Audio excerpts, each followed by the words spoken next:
അങ്ങനെ ഞങ്ങളുടെ ചെന്നൈ യാത്ര അതിൻ്റെ അവസാന ലാപ്പിലേക്ക് കടന്നിരിക്കുകയാണ്. ചെന്നൈ സെൻട്രലിൽ നിന്നാണ് ഈ വീഡിയോ തുടങ്ങുന്നത്.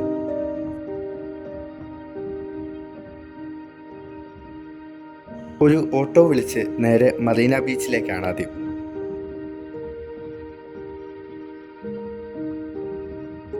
ബീച്ചിലെത്തിയാലുള്ള ആദ്യത്തെ കാഴ്ച ഇതാണ്. അന്തരിച്ച മുൻ തമിഴ്നാട് മുഖ്യമന്ത്രിയും തിരക്കഥാകൃത്തുമെല്ലാമായിരുന്ന കരുണാനിധി അന്ത്യവിശ്രമം കൊള്ളുന്ന സ്ഥലം.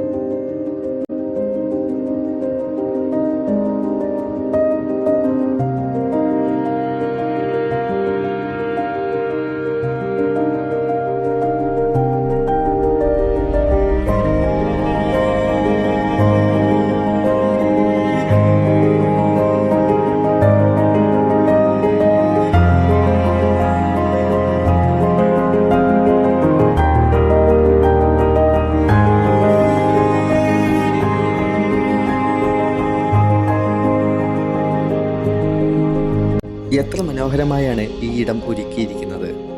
അമ്പരചുംബിയായ ഒരു നിർമ്മിതി. ഇതെന്താണാവോ?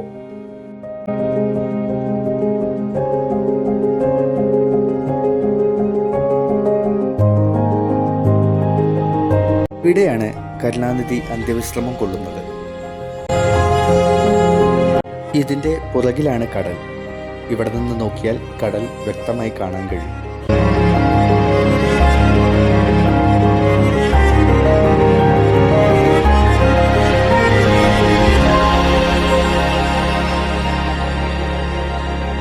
ചെന്നൈ മറീന ബീച്ച് ഒട്ടും വൃത്തിയില്ലാതെ ചപ്പുചവറുകൾ നിറഞ്ഞ ഒരു ബീച്ചാണിത്.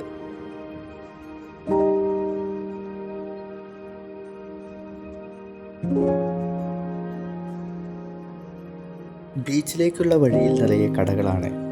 ഇവിടെ കിട്ടാത്തതായിട്ട് ഒന്നും തന്നെ ഇല്ല എന്ന് വേണമെങ്കിൽ പറയാം.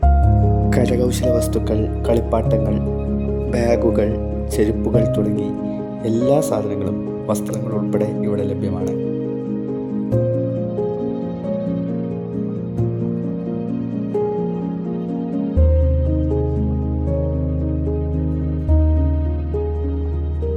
ഇത് മുൻ തമിഴ്നാട് മുഖ്യമന്ത്രിയും സിനിമാ നടിയുമെല്ലാമായിരുന്ന ജയലളിത അന്ത്യവിശ്രമം കൊള്ളുന്ന സ്ഥലമാണ്.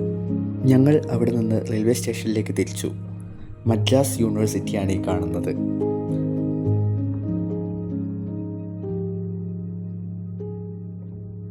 അല്പം നേരത്തെ എത്തിയതിനാൽ ട്രെയിനിനകത്തേക്ക് കയറാൻ പറ്റിയില്ല. ഇത് ഞങ്ങൾക്ക് പോകാനുള്ള ട്രെയിനാണ്. നേരത്തെ എത്തിയതിനാൽ ഉള്ളിലേക്ക് കയറാനുള്ള സമയമായിട്ടുണ്ടായിരുന്നില്ല. കുറച്ച് നേരം വെയിറ്റ് ചെയ്യേണ്ടി വന്നു. അങ്ങനെ ട്രെയിനിൽ കയറി മടക്കയാത്ര ആരംഭിച്ചു.